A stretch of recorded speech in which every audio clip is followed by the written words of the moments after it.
The accusation, they're throwing around the word treason. I hate to say this, but President Barack Obama, there is now incontrovertible evidence that he was the spearhead of a seditious conspiracy to subvert the will of the American people and overthrow the United States government back in 2016. They're saying that Obama knew that Russia did not meddle in the election, did not have any impact in the election. We must, absolutely must, hold every one of these criminals accountable for the crimes that they committed. They are the most heinous crimes committed in American history. But yet promoted this idea. James Comey, John Brennan, Clapper, Rice, Biden was in the meeting. They briefed Barack Obama on Hillary Clinton's plan to, quote, tie Trump to Russia collusion lies. It consumed our national discourse for 5 years. And then there's been some incredible clips of all these different news reporters, CNN and MSNBC, just saying over and over and over again, clear evidence of Russian collusion. For 20 years, you had Obama and George W. Bush's Department of Justice go easy on this guy. They didn't fully investigate the case. They didn't show any curiosity about the case. And now Donald J. Trump is asking his Department of Justice to show full transparency. And somehow that's a criticism of Donald J. Trump and not Barack Obama and George W. Bush. If you want to criticize the people who aren't showing full transparency, you ought to go after the administrations that went easy on Jeffrey Epstein, the administrations that concealed this case for 20 years, and the administrations that failed to show full transparency. When a former president's polished image collides with the blunt force of unfiltered truth, the cracks aren't just visible, they're gaping. Joe Rogan comes swinging with the precision of a sniper and the weight of a wrecking ball, while J.D. Vance adds a sharp, unexpected jab that leaves no room for political spin. What starts as a roast turns into a demolition, stripping away the curated legacy to reveal the uncomfortable reality hiding underneath. What you know now, do you wish you had a third term? You know what, if I could make an arrangement where I had a stand-in, a front man or front woman, and they had an earpiece in, and I was just in my basement in my sweats looking through the stuff, and then I could sort of deliver the lines, but somebody else was doing all the talking and ceremony, I'd be fine with that. We know he wasn't really running the country. Yeah. We used to think he was actually running the country, and now they're like, no, he didn't even see those executive orders. That was all auto-penned. You know, first of all, I don't believe, whether you agree with me or disagree with me, whether you agree with Donald Trump or disagree with him, I don't believe in hectoring voters. I believe in persuading voters. Support is not something I'm given or something I'm owed. It's something you got to go out there and work for. So one, I just don't like the tone of going in. I mean, look, the better question for Barack Obama or anybody to ask is not why black men, it's not how dare you not vote for Kamala Harris. If you're enjoying this video, please make sure to subscribe to the channel and hit the bell icon. The takedown begins the way all legendary demolitions do, by pointing out the things Obama's fans never want mentioned. The carefully cultivated image, the smooth speeches, the signature pauses that made half the country swoon like they were listening to poetry instead of policy. Joe Rogan tears through that facade like it's cheap drywall, calling out how, behind all the charisma, was a politician who perfected the art of looking busy while doing less than a DMV clerk on a Friday afternoon. Rogan doesn't hold back. He paints the former president as a man who could sell hope like a product, but once the cameras shut off, couldn't deliver it without a teleprompter, a team of writers, and an audience willing to forget the last 8 years of mixed results. Ever seen it? No. He gets a glass of Flint tap water, and I swear to God, he drinks it like this. Watch this. Can I get some water? I really did need a glass of water. This is not a stunt. Usually when something isn't a stunt, you have to say It's that. 100% a stunt. When was the last time a president stopped a speech to ask, can I get a glass of water? They would never do that. They would have water ready for him. From the way Rogan frames it, Obama's legacy isn't one of transformation, but of branding genius. He was a walking, talking masterclass in self-marketing, capable of convincing people that every half measure was a bold step, and every foreign policy blunder was 12-dimensional chess. Rogan skewers the idea that the Affordable Care Act was some untouchable miracle, reminding everyone that it was riddled with loopholes, price hikes, and broken promises faster than a startup that goes bankrupt before launch. In Rogan's world, Obama wasn't a trailblazer.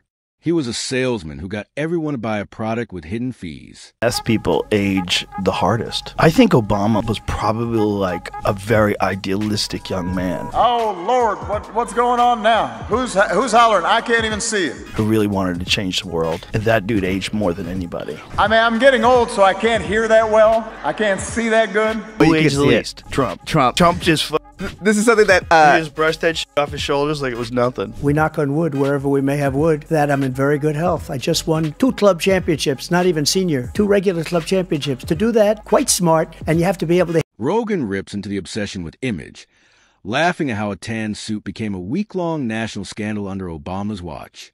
Not because the suit was important, but because the media loved any excuse to fawn over him instead of asking why certain wars were still going on years after he promised to end them. The man could drone strike a wedding in the Middle East and somehow get a Vogue cover a month later. Rogan hammers at absurdity, saying that if style points were a qualification for leadership, Obama would have been president for life. But in the real world, style doesn't rebuild cities, pay bills, or fix broken systems. Amount of backstabbing that's going on. That's a very disrespectful attack on the American people who deserve the truth. They deserve to have faith and trust in the integrity of our democratic republic, which has been undermined by President Obama through his direction of this manufactured fake intelligence document, knowing that it was filled with lies. Like when she got into office, you realize like you're not really in control of everything because there's another person who's in control of each individual department, and they'll stop whatever you're trying to do every step of the way. They get in the way of everything. What are you going to do? You're going to replace everybody? Then, just when the roasting feels like it's at a full boil, J.D. Vance steps in for first of his 3 targeted shots. Vance zeroes in on Obama's supposed connection to the working class, tearing apart the myth that he was ever one of them. He lays out how Obama loved to talk about middle America, but treated it more like a campaign backdrop than priority. Vance is to point home that under Obama's watch, jobs in the Rust Belt didn't magically reappear. They vanished faster, replaced with speeches about globalization's inevitability. It's a surgical strike that makes Obama's Midwestern photo ops look like pure political theater. Obama during this Kamala Harris administration, it changed my opinion of that guy. I don't understand how we got so toxic, so divided, and so bitter. He said he wanted generals like Adolf Hitler had. Donald Trump said that. Did you have a high opinion of him before? Yeah, I did. I did just as an intelligent person, a statesman. He's probably like caught up in the system. It's very difficult to make real meaningful change. You think you're going to do something and then you get into office and you're like, oh God, what a quagmire this place is. But watching him just straight up lie about Rogan picks it right back up, mocking the way Obama became the Democrats' ultimate moral high ground salesman. He points out the irony of someone preaching transparency while running one of the most secretive administrations in decades. From the Department of Justice targeting whistleblowers to the cozy relationship with Silicon Valley, Rogan makes it clear that Obama didn't just play the political game. He wrote a new playbook for hiding the ball while looking noble doing it. The roasts get hotter as Rogan compares Obama's Nobel Peace Prize to giving a championship trophy to a team before the season even starts. Because once in office, the peace part seemed to take a back seat to maintaining the status quo. Rogan isn't interested in letting nostalgia cloud judgment. He paints a picture of the post-presidency Obama lounging on yachts, making Netflix deals, and charging 6 figures for speeches to the same corporations he once vowed to hold accountable. The hypocrisy practically writes itself, and Rogan milks it for every drop, saying it's the most lucrative retirement plan ever devised by a man who claimed to hate corporate greed.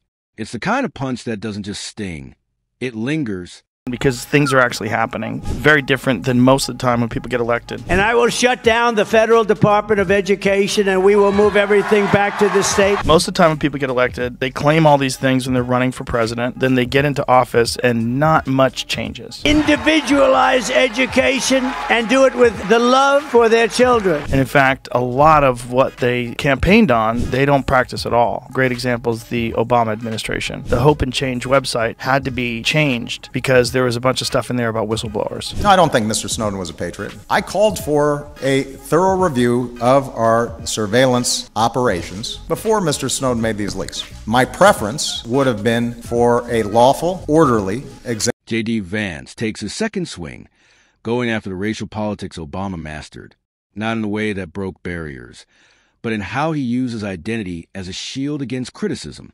Vance argues that Obama's biggest achievement in race relations was convincing his supporters that disagreeing with him meant you were morally suspect. Meanwhile, actual policy that would close wealth gaps or reform broken systems took a backseat to speeches about unity. Vance cuts into that contradiction, showing how the image of a unifier often hid the reality of a divider when it came to political tactics. Let me say just a couple of things. First of all, the president has been very clear. We're not shielding anything. The president has directed the attorney general to release all credible information and, frankly, to go and find additional credible information related to the Jeffrey Epstein case. He's been incredibly transparent about that stuff, but some of that stuff takes time. You've got to assemble that stuff. You've got to compile that stuff. Rogan seizes a moment to drag Obama's foreign policy back into the spotlight. He dismantles the no-drama Obama myth by laying out the chaos in Libya, the endless quagmire in Afghanistan, and the infamous red line in Syria that was drawn, erased, and redrawn so many times it looked like a bad-etch sketch. Rogan hammers that while Obama could talk like a statesman, his decisions on the global stage often left allies confused and enemies emboldened. It wasn't leadership. It was cautious calculation wrapped in elegant speeches. Obama did it, and it's disgusting. It's a disgusting lie. Let's play it. Said that there were very fine people on both sides of a white supremacist rally. You also had people that were very fine people on both sides. I'm not talking about the neo-Nazis and the white nationalists because they should be condemned totally. But you had many people in that group other than neo-Nazis and white nationalists. Okay? See, that's crazy. I have never seen that last part of it because the news has said that lie over and over and over and over. The roast gets personal when Rogan highlights the cult-like worship Obama still enjoys in certain circles. He laughs at how some people treat him like a retired superhero who could swoop back in at any moment to save America, ignoring the fact that much of the country's current mess has roots in decisions made under his watch. Rogan compares it to blaming the current homeowner for the bad wiring, while ignoring that the previous owner was the one who installed it. J.D. Vance delivers his final blow, turning the focus to Obama's role in shaping the Democratic Party's modern identity crisis. He points out that Obama's style-over-substance approach trained an entire generation of politicians to value branding over results. The Instagram era of politics, where likes matter more than legislation, can trace much of its DNA back to the Obama playbook. Vance's point lands with a thud. It's not just about what Obama did or didn't do, but how his example set the stage for a party that's mastered optics but lost touch with real-world impact. I've had candid conversations with Tulsi Gabbard about what it was like. It's a disservice to the American people that former President Obama's office and others who are criticizing the transparency that is being delivered by releasing these documents. They are doing a disservice to the American people and trying to deflect away from their culpability in what is a historic scandal. She's a person, tries to be friends with everybody, tries to reach across the aisle. She's got that whole aloha spirit. The answer to that statement can very clearly be found throughout all of the documents that we have released, showing that Russia has took action to try to sow discord in the election, but showed no preference for or against. And Rogan closes in for the kill, stringing together every piece of the roast into one final blitz. He paints Obama as the ultimate political illusionist, distracting the crowd with charisma while the real work, or lack thereof, happened behind the curtain. It wasn't hope and change. It was hope as a brand and change as a buzzword. The man could make half the country believe the scoreboard was broken, even as the other team kept racking up points. In Rogan's telling, Obama isn't a tragic figure or an outright villain. He's a cautionary tale of what happens when a nation falls in love with presentation over performance. Every carefully measured word, every well-timed pause, every photo-worthy smile was part of a larger game that left voters with memories of how he made them feel, not with the results they were promised. And in the world of Rogan and Vance, that's the most devastating punchline of all. Barack Obama's carefully curated political brand was supposed to be immune to scrutiny, but Joe Rogan wasn't playing by those polite, deferential rules. Every smooth cadence, every lofty slogan, and every inspirational pause was dragged to the mud and wrung dry of its supposed magic. The more Rogan tore into him, the more it became obvious that Obama's public image wasn't built on some rare brilliance. It was a masterclass in selling well-packaged mediocrity to people desperate to feel good about bad ideas. The crazy conspiracy theories, this weird obsession with crowd sizes. The thing that got me was that very fine people thing, the white supremacist thing. They just kept trying to say that he was a racist. When he's not complaining, he's trying to sell you stuff. You're running for president and you're hawking merchandise. Gold sneakers, $100,000 watch. Why are you selling the watch? What are you doing? Which is this thing that I think worked in like 2017. I don't think it works anymore. I don't think people believe it anymore. We've gotten numb to all this. The way Rogan dismantled the myth of Obama's unmatched political instincts was almost surgical. He didn't just point to the mistakes. He spotlighted the intentional dodges, the habit of throwing grand promises into the wind, and then quietly pivoting when it came time to deliver. To Rogan, this wasn't just bad leadership. It was a form of political performance art where the applause mattered more than the results. And every time Rogan replayed one of those self-congratulatory moments from Obama's presidency, it landed like a punchline no one wanted to laugh at, because the joke was on the country. When J.D. Vance stepped in again, he didn't need to go broad. He just picked one area, Obama's self-proclaimed legacy on middle-class revitalization, and took it apart brick by brick. To Vance, the numbers didn't tell the story of a savior, of the working man. They told the story of someone who put a fresh coat of paint on the same decaying structure. The manufacturing jobs didn't flood back. Wages didn't suddenly explode. But the speeches, oh, those got shinier. Vance made it clear that for all of Obama's speeches about hope, a lot of communities got little more than a photo op. When they gave that speech, when he gave a speech on television, and everybody was like, fuck this. And then they go, it kind of just went away. It was one of the most beautiful moments in modern American history. People really actually stood up and stopped a war from happening. Today, I authorize the Armed Forces of the United States to begin a limited military action in Libya in support of an international effort to protect Libyan civilians. Rogan immediately grabbed that thread and ran with it, pointing out how Obama's post-presidency life had morphed into the exact corporate elite lifestyle he once claimed to resist: Netflix deals, book tours, vacation estates. Every perk of the global elite, wrapped in the same charm he once used to win votes. Rogan painted the image of a man who didn't just retire from politics. He upgraded his brand into a billion-dollar industry, all while his most ardent fans still defend him like he was in the trenches fighting for them. The beauty of Rogan's roast was that it wasn't angry, it was mocking. Every time he recalled another example of Obama's contradictions, it was delivered with the kind of sarcastic disbelief that made you wonder how so many people missed it for so long. The healthcare rollout debacle became a story about a man who claimed to be the best communicator in politics, yet couldn't communicate with his own website. The foreign policy blunders became skits about someone who thought a Nobel Peace Prize came with a do whatever you want card. Vance's final contribution came like a hammer drop, reminding everyone that the Obama years were in a golden age. They were the warm-up act for the political chaos that followed. Without that gap between promises and delivery, without that stage-managed optimism fading into cynicism, maybe the political landscape wouldn't have shifted the way it did. And when Vance made that point, Rogan just grinned and pushed it further, painting Obama not as a victim of the times, but as a lead architect in building frustration that reshaped American politics.